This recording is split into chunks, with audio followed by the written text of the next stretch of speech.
드릴라가 삼손에게 이르되 당신의 마음이 내게 있지 아니하면서 당신이 어찌 나를 사랑한다 하느냐? 당신이 이로써 3번이나 나를 희롱하고 당신의 큰 힘이 무엇으로 말미암아 생기는지를 내게 말하지 아니하였도다 하며 날마다 그 말로 그를 재촉하여 조름에 삼손의 마음이 번뇌하여 죽을 지경이라. 삼손이 진심을 드러내어 그에게 이르되 내 머리 위에는 삭도를 내지 아니하였나니 이는 내가 모태에서부터 하나님의 나시림이 되었습니다. 만일 내 머리가 밀리면 내 힘이 내게서 떠나고 나는 약해져서 다른 사람과 같으리라 하니라.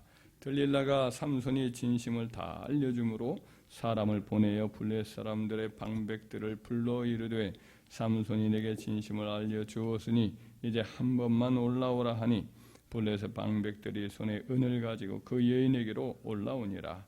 드릴라가 삼손에게 자기 무릎을 베고 자게 하고 사람을 불러 그의 머리털 7가닥을 밀고 괴롭게 하여 본즉 그의 힘이 없어졌더라. 드릴라가 이르되 삼손이여 블레셋 사람이 당신에게 들이닥쳤느니라 하니 삼손이 잠을 깨며 이르기를 내가 전과 같이 나가서 몸을 떨치리라 하였으나 여호와께서 이미 자기를 떠나신 줄을 깨닫지 못하였더라. 블레셋 사람들이 그를 붙잡아 그의 눈을 빼고 끌고 가사에 내려가 놋줄로 매고 그에게 옥에서 맷돌을 돌리게 하였더라. 그의 머리털이 밀린 후에 다시 자라기 시작하니라. 아멘. 위대한 사사로 쓰임받았던 여러 사사들 가운데에서 그 기록을 한 이 사사기 중에서 가장 많은 분량을 기록한 것이 바로 이 삼손에 관한 기록입니다.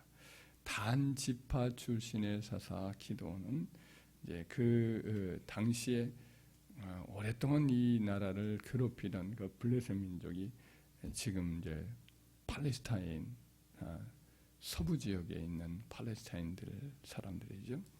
그 지역이죠, 지역이.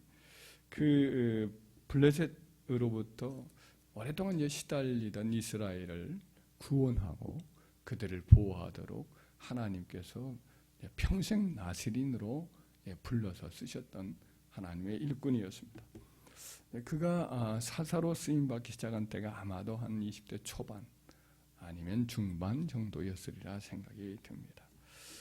그런데 이제 그가 40대 초반 정도나 아마 그때쯤 20년 동안 사사로 다스렸다고 하니까 한 40대 초반이나 중반쯤 죽음을 맞이했을 것입니다. 얼마든지 더 장수하면서 이스라엘을 위해서 하나님 나라를 위해서 일하면서 개인적으로도 보람도 느끼고 행복도 더 누릴 수 있었지만 그렇게 하지 못했습니다. 그 이유는 그가 성령의 기름 부음을 받아서 엄청난 힘을 가진 괴력을 가진 천하 무적의 용사가 되었지만은 늘 철저를 하지 못했어요. 육신의 정욕에 늘 약했던 그런 삶을 살았던 거지요. 그래서 삼손의 행동을 가만히 보면 자주 나오는 단어가 있어요. 그것은 뭐냐면 라라는 히브리 단어, 보다라는 단어예요. 사사기 14장 1절 2절에 보면 삼손이 딥나에 내려가서 거기서 블레셋 사람의 딸들 중에서 한 여자를 보고 올라와서 자기 부모에게 말하 이르되 내가 딥나에서 블레셋 사람의 딸들 중에서 한 여자를 보았사오니 이제 그를 맞이하여 내 아내로 삼게 하소서 보다라고 했어요. 또 사사기 16장 1절 말씀에도 이르기를 삼손이 가사에 가서 거기서 한 기생을 보고 그에게로 들어갔더니, 그러니까 이 삼손은 또 시각에 굉장히 약했어요. 아름다운 육신적인 어떤 외적인 아름다운 여자를 보면 마음을 빼앗겨요. 그 여인의 내면은 보지 못하고 외적인 것만 보는 거예요. 그래서 삼손은 나중에 이제 그의 나이가 중년이 됐는데도 불구하고 소래골짜기에 사는 드릴라라는 여인을 보더니 완전히 이제 빠져버리고 말지. 그리고 오늘 이 사사기 16장 4절에 보면은 이후에 삼손이 소래골짜기에 드릴라라 이름하는 여인을 사랑하매라고 되어 있습니다. 이 여인은 아마도 들릴라는 여자는 아마도 고급 기생이었던 것 같아요. 왜냐하면 그 블레셋의 방백들이 그에게 거래를 제안할 정도였으니까 블레셋의 방백은 아마도 그 블레셋 사람들이 원래는 그리스 사람들이에요. 그리스 사람들인데 배를 많이 타고 다니면서 정착할 것을 찾다가 팔레스타인 서해안 해안에 정착을 했던 사람들인데 철기 문명을 가지고 왔기 때문에 그래서 이 사람들이 그 지역 일대를 이제 점령을 하였지만은 정치 체제는 그리스 사람들처럼 도시 문명 연합체였어요. 그 그리스 사람들이 예를 아테네, 스파르타, 테베 뭐 이런 식으로 도시를 건설해서 도시들끼리 서로 경쟁도 하지만 이방 민족의 다른 이민족의 공격을 받으면 그 도시들끼리 서로 연합을 해서 물리치고 나거든요. 그와 똑같은 도시 연합 체제로서 이제 그 서로 이렇게 돕고 하는 체제였거든요. 근데 5성이 있었거든요. 가사라든지 가드라든지 뭐 이런 아스돗이라든지 이런 5개의 도시들이 연합해서 그들 나름대로의 어떤 국가 형체를 이루었거든요. 아마 그래서 이 5명의 이 방백들이 나중에 그에게 찾아오는 걸 보면 이 여자가 보통 여자가 아니라 정치적인 영향력까지도 가지고 있는 고급 기생으로서 사교계의 여걸이었던 것 같습니다. 삼손은 그녀를 만나고 나서 그의 이제 육신적인 아름다움 여기에 완전히 매료가 되지요. 하나님을 전혀 모르는 이방 여자인데 거기서 뭐 좋은 게 얼마나 나오겠어요. 그럼에도 불구하고 삼손은 거기에 다 빠져들고 마음을 다 주었으니 그러니까 그런 만큼 영적인 둔감함이 더 심해진 거죠. 영적으로는 점점 어두워진 거죠. 그래서 눈의 가시처럼 여기던 삼손을 죽이려고 생각했던 기회를 엿보던 블레셋 방백들은 그 여인을 찾아옵니다. 그러면서 하는 말이 만약 삼손의 그 힘의 비밀을 알아내어서 그를 잡을 수 있도록 도와만 준다면 우리가 한 사람씩 다 은 1,100개를 주겠다. 이렇게 약속을 해요. 5방백이면 얼마나 되겠어요? 5,500이지요. 은 5,500이면 거부가 되는 거죠. 여인이 거기에 설깃 제안에 넘어가지. 자기를 사랑하여서 모든 위험을 무릅쓰고 이스라엘에 사사했던 삼손이 그 멀리까지 찾아와서 소래골짜기에 찾아와서 자기 한 사람만을 바라보고 있는데 이 삼손의 사랑에 만족이 안 되지. 그래서 저는 물질을 얻기 위해서 그 제안을 받아들이죠. 그리고는 삼손은 이제 구슬리기 시작을 하는 거예요. 당신의 그 무서운 힘의 비결이 뭡니까? 라고 그를 이렇게 구슬렸는데 삼손이 처음에는 어때요? 그냥 적당히 이렇게 넘기면 되겠지 하면서 다른 거짓 정보를 주지요. 만약 새로운 활줄 7을 가지고 나를 묶는다면 내가 꼼짝 못하게 될 것이다. 활줄이라는 것은 활을 이렇게 만드는 그 줄이니까 대단히 아주 견고한 거잖아요. 새롭게 된 활줄 7을 가지고 나를 묶으면 내 힘이 없어지게 될 것이다. 근데 어때요? 묶었는데 소용이 없었어요. 또 이제 추궁을 하고 그러니까 이번에는 또 쓰지 않은 새 밧줄로 나를 묶으면 내가 힘이 없어질 것이다. 또 어때요? 다른 말을 하죠. 거짓말로 드러나니까 이 드릴라가 또 추궁을 하고 졸라대는 거예요. 그러니까 이제는 점점 머리로 향하며 나가지요. 뭐라고 삼손이 말을 하냐면 내 머리 7가닥을 이제 그 배틀체에 다른 줄하고 섞어서 이렇게 치면 묶으면 그러면 내가 힘이 없어질 거야. 점점 힘의 근원인 하나님과 언약이죠. 하나님 앞에서 나시린으로서 평생 나시린으로서 이제 머리를 자르지 말아라, 삭도를 대지 말라 그랬는데 힘의 비결이 그나마 남은 한 가지 있는 그것으로 점점 향하게 됩니다. 이것도 아니었어요.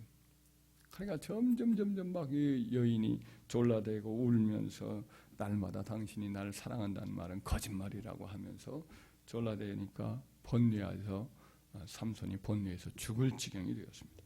마침내 이제 자기 머리털을 태어난 후에 한 번도 깎지 않은 내가 나실이니다. 그래서 그것 때문에 하나님이 나에게 힘을 주셨다라고 말을 하면서 머리를 만약 깎인다면, 칼을 댄다면 결국은 내가 힘이 없어질 것이다. 진정을 토하죠. 그러자 이 말을 듣자 드릴라는 바로 3번이나 속으니까 뭐 떠났던 이 방백들을 에게 사람을 보내니까 돈을 가지고 와요, 이 사람들이. 그리고는 군사들을 그 안에 잠복을 시켜놨다가 이 드릴라가 자기 머리맡에 삼손을 뉘어놓고 재우고는 머리카락을 깎게 하니까 그만 힘이 없어지지. 결국은 하나님의 능력이 떠나버리고 잠복해 했던 이 블레셋 군사들에 의해서 체포되고 넘겨지고 말지요. 삼손을 사랑한 게 아니라 돈을 더 사랑했던 그 여인의 달콤한 말에 속아서 삼손은 완전히 넘어가고 만 것이지요. 하나님의 나신인으로 부름받아서 뱃속부터 성령의 기름 부음을 받았던 삼손은 결국은 이 정욕을 이기지 못해서 자기 힘의 비밀을 기생에게 털어놓고 머리털이 깎입니다. 그리고 힘이 빠지니까 눈이 뽑혀요. 노줄에 매여요. 그리고 재주나 부리는 구경거리 신세가 되고 말지요. 삼손이 이렇게 몰락하게 된 것 근본 이유는 뭐냐? 죄악의 환경에 오래 머물면서 자기는 넘어지지 않을 것이다. 나는 이 힘을 잃어버리지 않을 것이다 라고 자만하기 때문이죠. 계속적으로 영적으로 위험한 상황에 자신을 노출시키면서도 자기는 절대로 넘어가지 않을 것이다 라고 하는 이 자만심 때문에 그는 넘어지고 만 것이지요. 뭐 보면 계속적으로 이제 드릴라가 일종의 사탄의 말하면 하수인이 되는데 전라되니까 점점 그 근원과 같아지죠.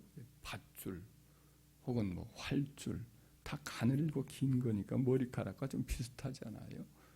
그러면서 나중에는 어때요? 계속 전라되니까 결국 머리카락으로 옮겨가면서 이것을 배틀에 또 이렇게 꿰면 이것이 힘이 없어질 것이다. 머리카락 가지고 오잖아요. 그러다가 또 끈질기게 추궁하니까 결국에는 그 자기의 비밀인 나실인의 힘의 근원이라고 했던 그 머리카락을 삭도로 대는 것, 하나님과 언약이거든요. 그 언약을 결국은 적편에게 이제 정보를 넘겨줌으로 그걸 어기게 되는 그런 일이 발생이 되는 거죠. 죄악이 틈타는 환경에 오래 머물면서 끈질긴 죄의 유혹을 계속 받으면서 이를 끝내길 수 있는 영적 장사는 아무도 없습니다. 죄는 차츰차츰 야금야금 영적인 힘을 이렇게 갉아먹어서 결국은 영적으로 무력해지는 빈털터리로 만들어버리는 그와 같은 무서운 힘이 있거든요.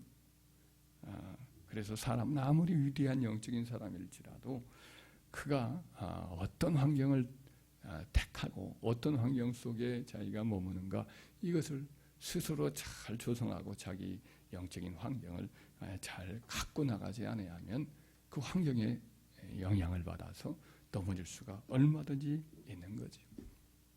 다행히 이 삼손은 이 잡혀버렸어요. 그 다음에 눈이 뽑혔어요. 그는 안목의 정욕에 약했어요. 육신의 아름다움을 보면 그는 넘어지곤 했거든요. 눈이 뽑히니까 결국에는 볼 수가 없어요. 육신의 눈은 멀었지만 그런 다음에는 이제는 그때는 영적인 눈이 닫혔고 어두워지는 영적인 눈이 열리게 됐어요. 그가 하나님을 마음으로 바라보기 시작했어요. 하나님께 기도하기 시작했어요. 그래서 나중에 여기 우리가 봤지만 20절에 보면 우리 22절에 보면 그의 머리털이 밀린 후에 다시 자라기 시작하니라 라고 되어 있어요. 머리털만 자연스럽게 자란 것이 아니라 사실은 이것은 하나의 이중적인 언어죠. 그의 내면에 영적인 회개의 영을 통해서 서서히 영적으로 그가 살아나기 시작했다는 것을 암시해주고 있지요. 그래서 그가 나중에는 어떻게 됩니까? 이제 머리카락이 점점 자라나죠. 옥에 갇히고 그냥 수치를 당하고 놀림감이 되고 아주 비천해진 그런 상황 속에서 그는 비로소 하나님께 다시금 정신을 차리게 되면서 그를 데리고 이제 승전했다고 삼손을 잡아서 이제 이렇게 체포해 놓으라고 이게 공개적인 어떤 블레셋 사람들 전부 모여서 그들의 신인 신상이었던 다곤 신전 그 안에서 그냥 잠치를 벌였어요.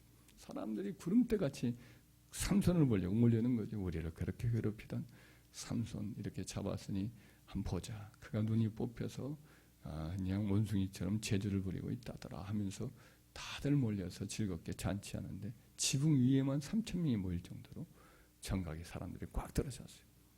그런데 삼손이 그때 자기를 인도하던 그 소년에게 이 전각을 지탱해주는 기둥이 어디 있느냐, 날 그리로 인도하라 해서 그리로 인도한 다음에 두 기둥을 딱 붙들고 하나님께 간절하게 기도하죠. 하나님, 나에게 이번만 힘을 달라. 이번만 힘을 주셔서 저 블레셋 사람들 나의 눈을 뺐는데 원수를 갚아주십시오 하고는 간절히 기도하였더니 그 힘이 돌아와요. 그 큰 건물이 그냥 그 힘에 의해서 무너지고 말죠. 그래서 이 삼손이 죽였던, 눈이 멀쩡할 때 죽였던 블레셋 사람의 숫자보다도 눈이 이렇게 빠진 상태에서 회개함으로 말미암아 얻었던 힘으로 그 죽였던 블레셋 사람의 숫자가 훨씬 더 많아져. 이처럼 삼손이 큰 잘못을 범했지만 그가 감사하게도 나중에는 회개를 하죠. 하나님 회개의 기회를 주신 것 같습니다. 그래서 나중에 그가 이제 그 믿음의 장 히브리서 11장에 보면 기도원도 믿음의 영웅 가운데 한 사람으로 명단이 기록되어 있어요. 그 기록을 추측하는데 삼손을 하나님이 그를 용서해 주신 것이 아니겠느냐, 이렇게 이해를 할 수가 있습니다. 삼손은 참 아쉽지요. 그 엄청난 괴력, 큰 그 어떤 면에서 지략도 좀 있는 사람인데 그 힘을 가지고 이스라엘 백성들과 연합을 해서 하나님의 나라를 든든히 서기 위해서 열심을 일했다면 그 사사롯이 있을 20년 동안만이 아니라 40년, 80년, 한 60년 이렇게도 얼마든지 더 큰 일을 할 수가 있고 이스라엘의 존경과 사랑을 받고 훌륭한 더 큰 일을 할 수 있었을 텐데 그만 그러지를 못했던 것이 안타깝죠. 영적으로 그가 한 가지 약점, 이것을 잘 다스리지 못했던 것이 참 아쉽습니다. 자만했던 것도 안타깝지. 그러니까 죄악의 환경에 자기를 계속 노출시키면서 그 죄의 끈질긴 공격을 결국 이겨낼 수 있는 사람은 아무도 없어요. 이 점을 우리는 영적인 반면교사로 우리가 꼭 잊지 말아야 할 줄 믿습니다. 할렐루야. 그래서 구르는 돌에는 이끼가 끄지 않는다라고 했으니 어떻게든 힘을 다해서 하나님을 위해서 열심히 봉사를 하려고 하면 마귀가 틈타지 못하게 되거든요. 그리고 자기의 연약함을 알고 항상 하나님께 은혜를 구하고 하나님 도와달라고 청하면 우리 주님께서는 그야말로 우리가 모든 시험을 다 당했다고 그랬잖아요. 우리 연약한 모든 것을 다 동일하게 우리와 동일하게 시험을 받아 분이로되 죄가 없느니라 그랬잖아요. 그렇기 때문에 우리의 모든 어려움을 다 이겨내도록 도와주신단 말이에요. 그러니까 주님 도와달라고 청하면 어떠한 시험이든 어떤 세상의 유혹이든 어떤 세상의 어떤 악한 어떤 얀목의 정욕, 이생의 자랑, 이런 시험이 와도 다 하나님이 도와주실 거예요. 우리 주님이 도와주셔요. 그렇기 때문에 승리하고 어떤 죄가 틈타지 않도록 우리 자신의 영적인 환경을 다 갖고 나가서 항상 하나님 기뻐하시는 자리, 하나님 기뻐하시는 환경으로 바꿔 놓고 어떻게 어떻게든 더 모이게 힘쓰고 하나님 전에 나와서 기도하기 힘쓰고 주님을 위해서 얕은 최선을 다해서 봉사하기 힘쓰게 되면 마귀가 틈탈 기회가 없게 되는 줄 믿습니다.